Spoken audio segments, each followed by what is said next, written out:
I've always been a sensitive person. I'm just wired that way. When I was a kid, I used to love to go to our town's parades, whether it be homecoming, a fife and drum festival, or firemen's field days. But literally, the moment a fire engine turned on its siren or a musket fired in the street, I was a quivering mess. To this day, loud noises dysregulate me. And yes, I do recognize the irony of my living in New York City, the loudest, noisiest city in the world. Anyway, when I was in elementary school, my principal, Mr. Murray, had this huge booming voice, which he would use to great effect to get everyone's attention during lunchtime. He'd bellow, "All right!" and I would immediately burst into tears. And so after a while, this big, stern man started coming over to me and warning me that he was going to yell. Very sweet, right? I mean, I still cried. He would say, but I told you I was going to yell. And I would say, I know. I couldn't help myself. Like I said, it's just how I'm wired. Small acts of kindness can have a huge impact. This can be true in daily life, but it's especially true in academic spaces. And lately, I've been reflecting on the kindness of the educators who lit my path. They gave me courage and resilience I needed to show up for myself and continue growing. How then can we harness the power of kindness in tandem with other pedagogical tools to the benefits of our students? Hi, my name is David Sisco. My pronouns are he, him, and you are very welcome to my little podcast that could Wholehearted Voice Pedagogy. This podcast is dedicated to the art and practice of teaching singers. It is an extension of my book of the same title, which was released by Routledge Press this past July. It's available on Amazon, Routledge.com, and anywhere you get your books. Today, we're going to talk about a fantastic book I want to recommend to you entitled A Pedagogy of Kindness. My special guest is the book's author, Dr. Cate Denial. Cate is a bright, distinguished professor of American history and director of the Bright Institute at Knox College in Galesburg, Illinois. She is a 2025 to 2027 Associated Colleges of the Midwest Leadership Fellow and a recent PI on the Mellon-funded project Pedagogies, Communities, and Practices of Care in the Academy, after COVID-19. A pedagogical consultant, Cate works with individuals, departments, and campuses across Australia, Canada, Ireland, the United Kingdom, and the United States. She is, as I mentioned, the author of A Pedagogy of Kindness, published by the University of Oklahoma Press in 2024.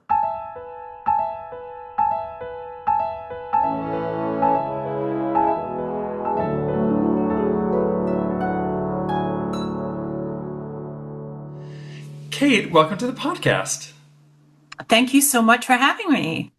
Oh gosh, it's my pleasure. I love your book, and it came to me at a very good time to read it, and so I just love what it has to say and love what you had to say in the Education as Relational Practice affinity group that you came and spoke to.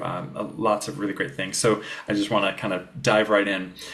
You wrote in your introduction, academia is not by and large a kind place. The engine of higher education is fueled by stories of individualism, competition, prestige, and distrust. While I recognize this to be true, I was really kind of floored by that because I feel like you said the quiet part out loud. Yeah. And I was wondering if you would be open to kind of sharing some of your experiences in academia, either as a student or as a teacher. So, as an undergraduate student, I had a lot of experiences that were not great. I was a first-gen student. There was no one in my family who had gone to college. There was no one to give me any pointers about how to do college.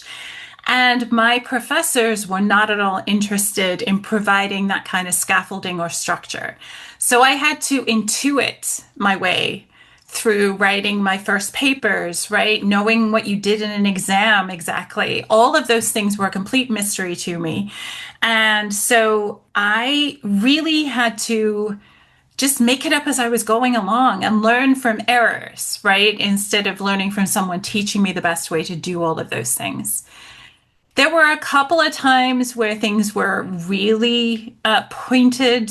The one I recount in my book is that I got ill the morning of an exam, and my professor told me to go to student health.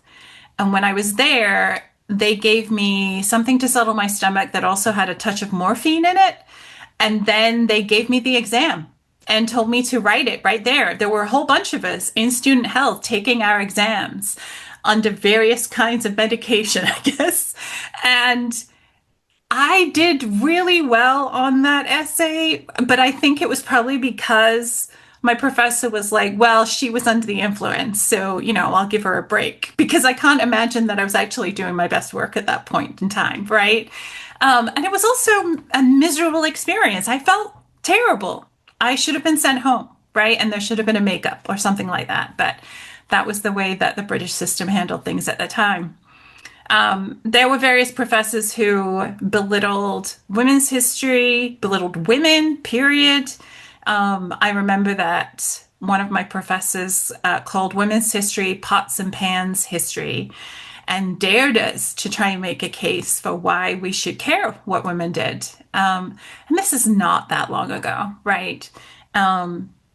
So my undergraduate experience, I think, was very much defined by people not caring, by a lot of gatekeeping, by a lot of people trying to decide who fitted and who didn't, and not caring about teaching to the people who needed a little bit more help. And then in graduate school, I had some similar experiences in learning to teach. So I sort of was thrown into a classroom having not done any teaching before and told, as long as you read the book before they do, you'll be fine. But that was not teaching instruction. And so I pretended for the first semester that I was Dana Scully from The X-Files because I felt like she would be able to control a room. And so in my head, I was constantly like, this is how Dana Scully would do it, right? I may be defaming Dana Scully by saying this because I don't remember what I was teaching like, right? But I definitely had to pretend to get through the worst of those experiences. And again, it was a lot of trial and error and a lot of learning from mistakes that someone could have taught me not to make before I walked into a classroom. Yeah, thank you for sharing that. I find that in the music world, I've been teaching for over 25 years. I have a performance degree. I do not have an education degree. Nobody taught me how to teach. I learned how to teach, and I have as many of us do, a trail of students that I'm like, oh God, I wish I could go back. And Yeah, like, even if I was teaching the right things, I wasn't teaching it the right way, yeah, and I yeah. think I think probably every teacher would, even if they did have an education background, probably would resonate with that. Yeah, yeah.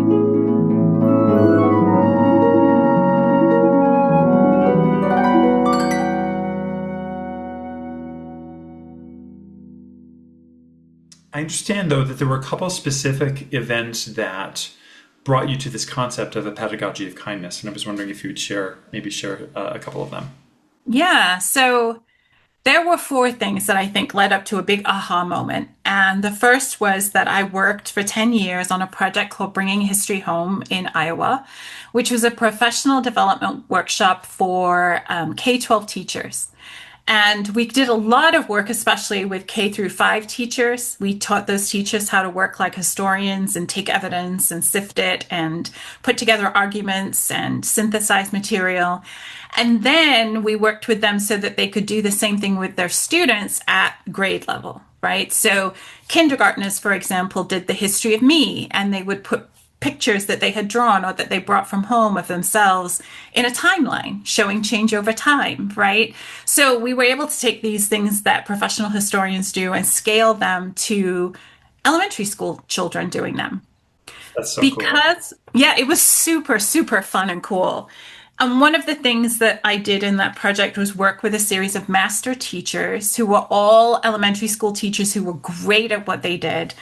And I learned from them that there is no one quite as kind as a third grade teacher, right? They have to be so patient and so generous all the time for the students to get the most out of their experience. So I learned a lot from them. The second thing that really contributed was that I got trained in intergroup dialogue at the University of Michigan. And there was a contingent of us that went from Knox, and my colleague, Gabriel Rayleigh Carlin, was one of the people who went with us. And we learned the principles of intergroup dialogue. And intergroup dialogue is a really structured way of having conversations around potentially contentious and fraught issues like race, class, gender, sexuality, all of those things. Um, it's structured. It asks that you show up with your emotions as well as your intellect. And once you start doing that in one of your classes, it gets real messy very quick. And you start realizing you need this in all of your classes, right? So my entire teaching portfolio changed because of being trained to do this one particular type of course. The third thing is that I have PTSD. And I needed to learn to be very, very kind to myself as part of my own journey of recovery. And so, along the way, as I grew better at giving myself kindness, I realized how much it was a prerequisite for just about anything. And that if we're laboring or thinking or generating or creating in situations that are unkind, we're not doing our best work and we're not our full selves. So, those things all went together. And then the last thing was that I went to the Digital Pedagogy Lab in Virginia in 2017. And that was where I was in the intro track, led by Chris Friend and Sean Michael Morris. And they had us work over our syllabuses and our assignment sheets. And they asked us all kinds of very simple questions about how we were structuring those documents and thinking through who we wanted to show ourselves to be to our students. And out of the entire experience of that long weekend, I realized the question that everybody was subtextually asking was, why not be kind? And so I couldn't come up with an answer, right? Why not be kind? Okay, that seems to make sense. And so I went back to Knox and I started making that a principle of absolutely everything in some really structured ways. And it made such a difference. Can you talk about the difference between being nice and being kind? Yes, because that's a really important difference. And sometimes people think that kindness and niceness are the same thing, and they're not. Niceness wants to get along. Niceness will do anything to make that happen. Niceness is conflict avoidant, and nice will lie to just keep everything smooth and calm, right? It's very concerned with things on the surface. Kindness, on the other hand, is honest and it means having boundaries and scaffolding and structure. It means deadlines. It means standards, right? None of those things are incompatible with kindness, but they might be incompatible with being nice all the time, right? So kindness to me is about responsibility and accountability, and it is about showing up in our fullness as human beings and extending that fullness to other people too. That's a great answer. It makes me think one of my favorite Sondheim musicals is Into the Woods, and toward the end of the show, the character of the witch says to all the other characters, "You're so nice. You're not good. You're not bad. You're just nice," which is Yes. such a great lyric. It just makes me Yes. think, yeah, and just to underscore that idea of conflict avoidant, Yeah. linking that with niceness, I think is really powerful. Because so many of us are like, I was raised to when you had bad feelings, you went away Yes. until you didn't have them anymore, right? And so Yes. like, and that was how I think my parents were raised. And so like a lot of us were raised not knowing how to deal with conflict, right? Absolutely. Yeah.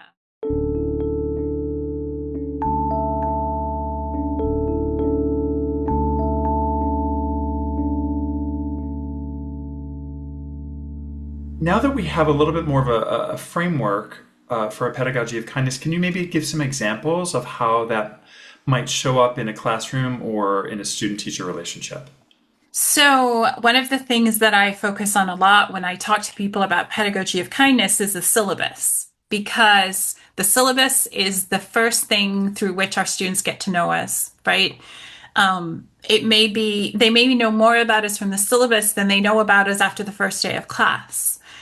So, when I was at the Digital Pedagogy Lab, Chris and Sean asked us to look at our policies and imagine who we were addressing. So when we wrote them, who is the student that we had in mind? And this required us to dig deep because at first we didn't think we had anyone in mind, right? But then you realize that all of these policies are addressed to someone. So who is the someone? And I realized that the someone was someone I didn't trust. It was someone I suspected was going to mess up, and I was outlining all the ways that things would happen in response to them messing up, right? So the whole document communicated my suspicion of my students. I didn't really feel that way about my students, but they would not have known that from reading that syllabus at all. It was just deep in the woods of thinking about like just distrust. So I learned to rewrite everything to be from a position of trust. And so things like the honor code statement, we have an honor code at my college, and the honor code statement used to be just, oh, it was harsh, it was long, it was convoluted, it wasn't in plain English. And now it has a very plain description, plain English description of what academic integrity is. And then I say, I believe that everyone in my class is fundamentally honest. And that's the most important line, right? It's not that I don't think there will be outliers. There will be people occasionally who cheat for any number of reasons, right? But I will deal with them as an outlier rather than suspect every student of being an incipient fiend. So that's a good concrete example of the kind of thing that I think about when I'm thinking about operationalizing kindness in a classroom. Yeah. That's the part of the book that just really broke me open. It was like, oh my God, I have to restructure everything about how I think about this. And, I've been working with some colleagues on student-centeredness. And what does student-centeredness look like specifically in the voice studio, whether it be musical theater, Western classical, or pop rock.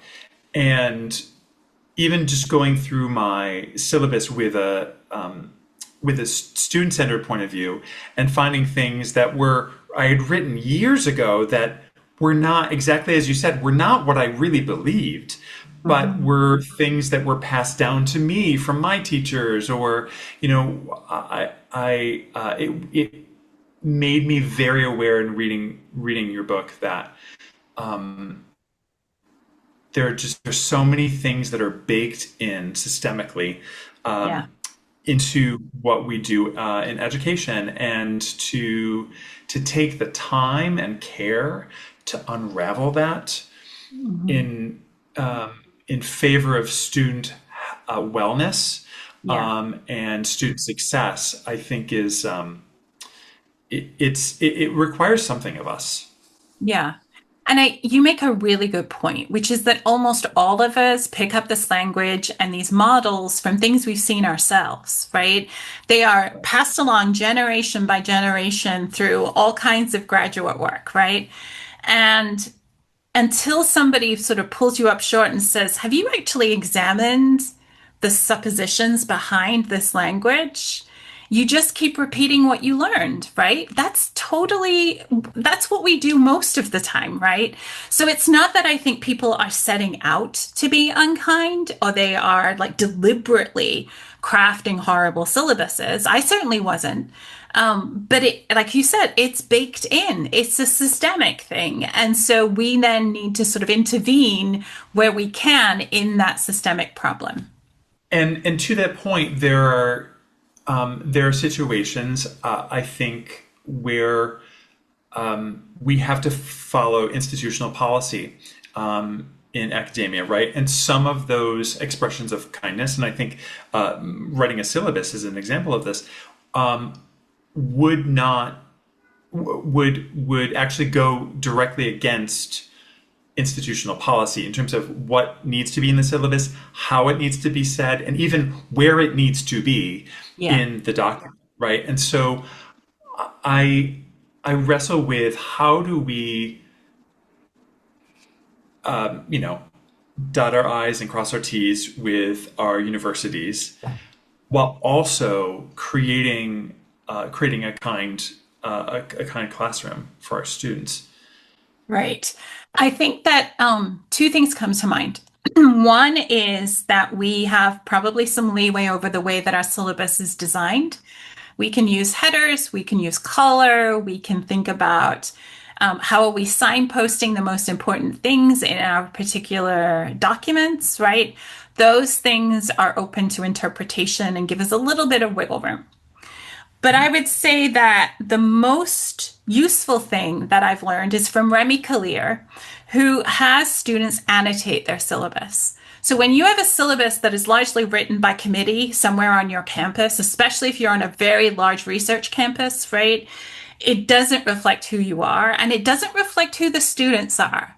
So then saying to the students, I want you to take this document and I want you to annotate it and explaining, of course, what that means for the ones who don't know.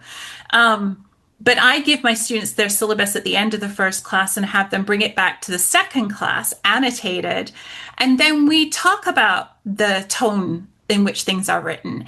And they have questions and they can make commentary upon it. And it gives them a way to talk back to that institutional language. And it opens up a space for conversation in our classrooms about how and where are syllabi crafted? What are they supposed to be like, right? How does this kick off your semester? And it just makes a little space.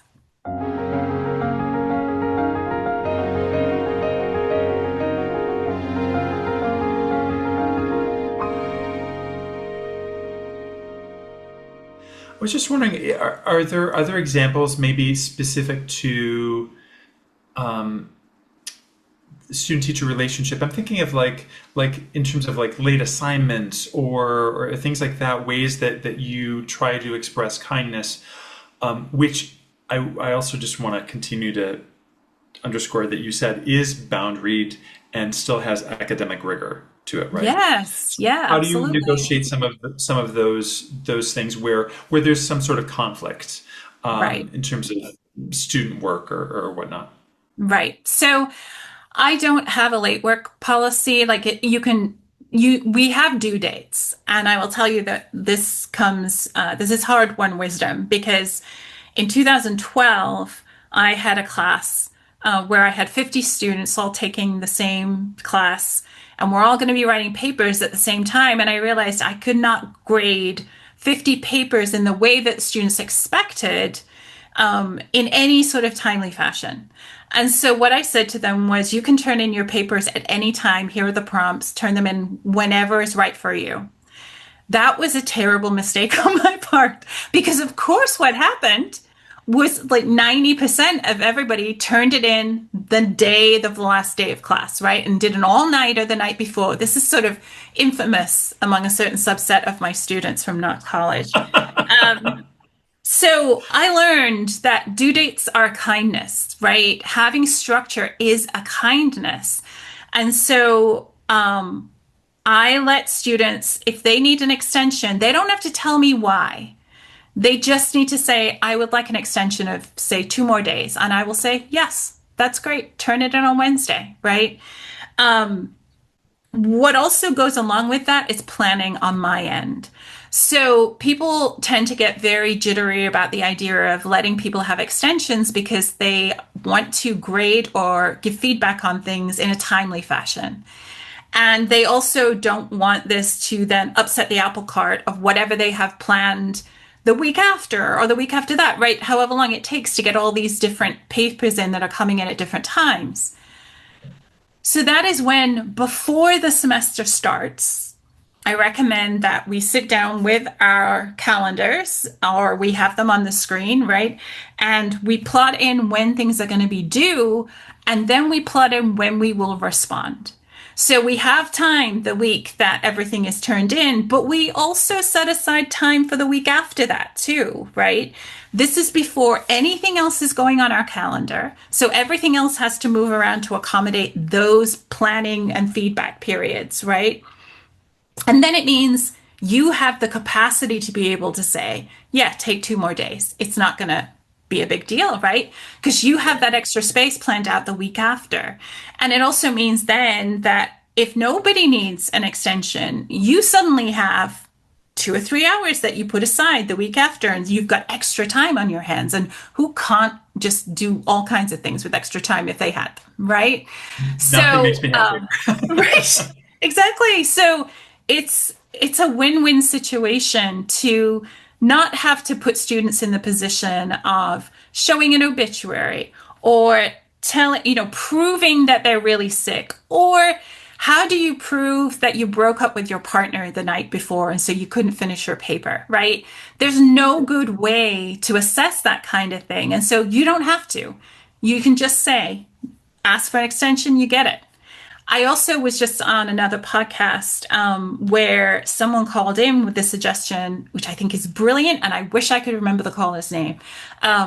Whoever you are, I am grateful to you. They have a Google form where it's linked in the syllabus, it's linked on the LMS, and if you need an extension, you just fill out that Google form. You don't have to ask, you don't have to articulate, it's there for you all the time, it's signposted, right? It's a really low barrier for people to get over to get that extension. And you have something in writing if that's important to you, right? So I think that's a wonderful addition. One of the things I'm hearing you talk about is kindness to self as well, which I know we'll get to in just a minute. But really, just this idea of not putting ourselves as the teacher in undue pressure situations, right? Right. Which I think is lovely. God knows we have enough pressure as Yeah, it is, it's really true. right? So mapping that out and giving ourselves space, and then communicating that when you can, it's one of the things I have taken from Harriet Schwartz and but also Dr. Brene Brown. Clear is kind, right? Right. Clear is Right. kind. Just tell me where, when things are gonna be due. Tell me, I'll tell you when you can expect to hear from me. Yeah.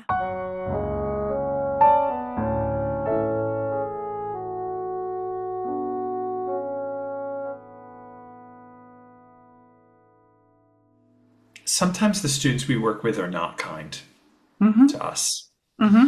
and they bring to our relationship a muddled history Mm-hmm. of really other relationships with teachers and authority figures, and it can be very challenging to navigate how to be kind in those scenarios while also setting boundaries and having academic rigor. Um, Yeah. Something that's kind of fresh on my mind, actually. And so I was just wondering if you had thoughts about balancing those things. So I think when you have students who have come to you from a largely unkind system, right? And I would include most K-12 education in that. Um, you've got to take some time to actually communicate how you are different and how the class will be different. And I think that we are kind of allergic to taking time for that kind of work. We are very content driven. I think all of us, right? And we already know how much we're leaving out as professors. And so we cling to the things that we have in our syllabus and we don't want to make room for more things that are not that content. But ultimately, the content is rarely what they're going to take away and remember for the rest of their life. Whereas the skills that we give them, that's the stuff that lasts forever, right? Sure. So, taking time to talk to students about expectations and talk to them about how will you do grading and feedback in your classes and what are the community standards for conversation in that space, right? Doing that work at the beginning of the semester, I think, is invaluable and pays such dividends down the road. Then you will get, every one of us will have some time or another where somebody says something in class that might be offensive to someone else in the class. It might be deeply offensive towards us and it might be targeted towards us. No one is under any obligation to weather that just off the top of their head, right? You're going to have so many emotional reactions that it is unfair to expect you to be cool and calm and collected in that moment and know exactly what to do. So we have to give ourselves a lot of forgiveness, first of all. But the thing that I mostly learned, I think, from intergroup dialogue is first the power of a pause and just sort of saying, whoa, whoa, and letting there be quiet for something to settle, right? And then saying, articulating how you're feeling, right? I feel sort of uncomfortable right now. Is anybody else feeling the same way? So after the pause come questions. And questions can be things like, does anybody else feel uncomfortable? But they can also be an answer to whatever was said that was offensive or troubling, right? Instead of saying that is wrong and feeding our own sense of like being a little out of control and the whole situation feeling out of control, we can ask a question instead like, when did you first learn that? Which completely changes the conversation. It takes all the wind out of someone's sails who are expecting you to react with anger and hostility, right? Now, there may be times when we cannot do that, and that is okay. That is when we have the pause, and then we say, you know what? We all need to take a little break and we're going to regroup in our next class. You'll hear from me later today, right? And then we go and we find the support that we need. And sometimes that's our department chair. Sometimes it's a colleague. Sometimes we need to talk to our therapists and counselors, right? There's all kinds of support that we may have. And we need to go get that support and strategize what our return to the classroom will be. But it's so important to just know that it is not on you to absorb that hostility and be perfect. Nobody possibly can be. It's hard too because in that scenario you become very aware of that you have all of these other souls that you're trying to take care of, Yeah. right? And that it's not just about this one student and you where there's conflict. It's about everyone else. And so navigating that, thank you for Yeah. offering those opportunities to navigate that because I think it's offering ourselves kindness, but also continuing to take care of the people in the room. Right, because you're modeling that self-care and self-kindness are important, right? So you're saying to them, like, watch me prioritize my own safety and my own care, right? Yeah. And then in coming back to them later in the day with an email or a post on the LMS or whatever it is, right? You're also signaling to them that this is ongoing and we're going to unpack it together and this is going to be okay.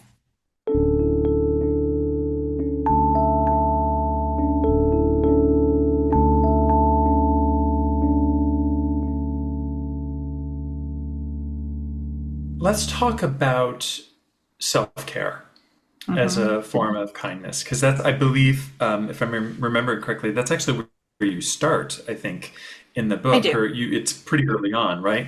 Um, what are some ways that you have found that are meaningful for you, especially as we get, before we kind of hit the record button, we were kind of talking about the cumulative effect of semesters or quarters, as the case may be, and how we maybe start out okay at the beginning of the term, but then toward the end, you know, there's a buildup of maybe anxiety or worry or stress. What are ways that you have found of offering kindness to yourself that then manifest positive results in the classroom? There are some very, very simple things that we can do. I mean, I think we have to acknowledge much of what we're dealing with is structural, right? That there are massive things going on in higher education right now.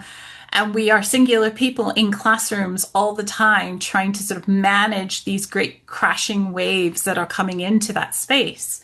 But there are small things that we can do that I think open up breathing room. So, for example, having an email policy. So saying, I'm available on these days between these hours, and I take other times as my recharge times. You should do the same, right? So my policy is that I'm basically available 9 till 5 or 9 till 4 during the weekdays, and that the weekends are my recharge time, and I cannot guarantee a swift reply on a weekend. For some people, that's not going to work, but taking off Wednesday might work. Definitely giving yourself evenings or mornings to yourself where you just don't have to be constantly thinking about it. Related, take the email notifications off your phone. So you can keep the app so that you can go in and look at your email if you want to, but do not have it pinging you every time somebody reaches out, because there is nothing that shatters a wonderful moment other than that little ping, ping, ping sound that you're constantly getting as new things come in, right? So that gives you a lot of mental space and breathing space. And I think that's really important. I think time off is important. And I really think that knowing and understanding and internalizing that mental health is health. And so it is legitimate to take sick days because you need mental care. I think that is something that doesn't get said enough in higher education. And that care may not be, oh, I have a doctor's appointment, but that care may be, I need to sit on my couch and look at the wall for 3 hours, right? I am so overwhelmed by everything that I've taken in this week, by all the things I've been dealing with, that I need blank space, or I need to listen to music, or I need to dance, or I need to go into the garden, or I need to walk the dog, whatever it is, right? It is legitimate to say, I am not going to do this thing. I'm going to take care of myself instead. I want to read a little section of your book, if I may, on this topic. We badly need a vision and practice of self-care that heals, especially in academia, especially in an academia that continues to be hostile to so many of us along axes of race, gender, sexuality, religion, nationality, citizenship, disability, and class. We need a self-care that shouts when fields run too fast, demanding fealty to accelerating timetables of achievement, requiring that we prove our worth based on a handful of narrowly identified artifacts. We need a self-care that allows us to sustainably make demands of our institutions, demands that place our well-being at the center of everyday operations, strategic planning, and crisis response. We need a self-care that is not complicit in circumstances that create suffering for others. We do need, in Notting's words, affection and regard, but we need those concepts applied in the broadest, most political sense. We need to pause and to breathe and to be truthful about the academy in which we work. If the listeners don't hear that and think this is something you should buy, this is something you should get, because I read that and I was like, yeah, that's, and I will also say in response to what you shared, as an adjunct, voice faculty member, if I miss a lesson, I have to make that lesson up. Yeah. Right. I can't cancel a class. I have to I have to somehow make that time up. And so I wrestle with taking care of myself while Hmm. also making sure that I meet demands. Right. And Yeah. I don't think that those things, I do think that those things can work together, but Hmm. there is a perception, at least on my part, that you've been hired to do this and you better show up, right? Hmm. I don't have Hmm. PTO days. right? Yeah. I have summer and I Yeah. have a couple of weeks off during, during the holidays. And like so it can I just want to recognize that it can be hard to do some of the things you're mentioning. And I think that is such a valid point. And it is to do with the devaluing of the human that is at the heart of higher ed right now. I mean, Yeah. we're seeing it in the expansion of contingent and adjunct ranks, right? We are seeing it in the hostility to unionizing. We are seeing it in the rampant adoption of artificial intelligence, especially Gen AI, right? These are things that are displacing the humanity that should be at the heart of our classrooms. And so they are all problems that we must tackle.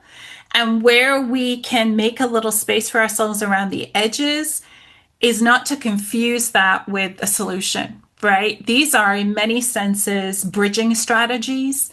They are places that can get us from A to B, but we know the journey is to Z, right?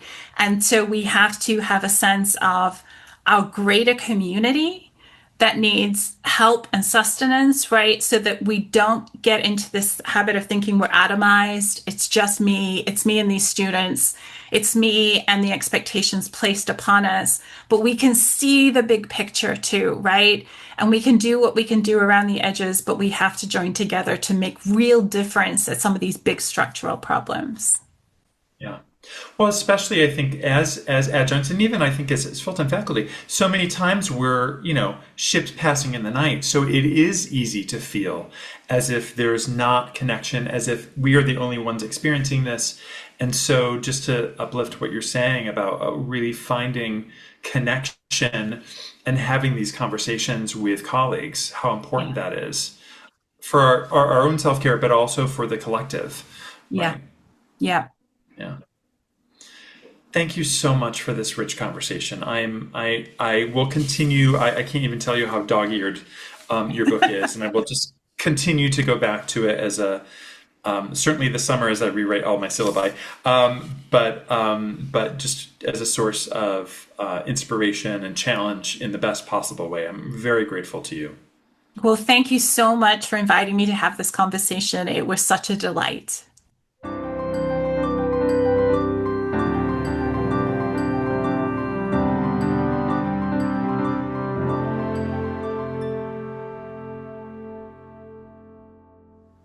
When did the kindness of one of your teachers positively impact your growth? How are you paying that kindness forward in your own voice studio? Sound off. You can email me at wholeheartedvoicepedagogy@gmail.com, or as always, you can email me or you can find me on the socials. My handles on most platforms are at Sisco Songs and at Wholehearted Voice Pedagogy. Sincerely, I would love to hear from you. And as always, I hope that you will like, subscribe, and share this podcast with your colleagues. I love sharing these conversations with you. More soon. Take care of you.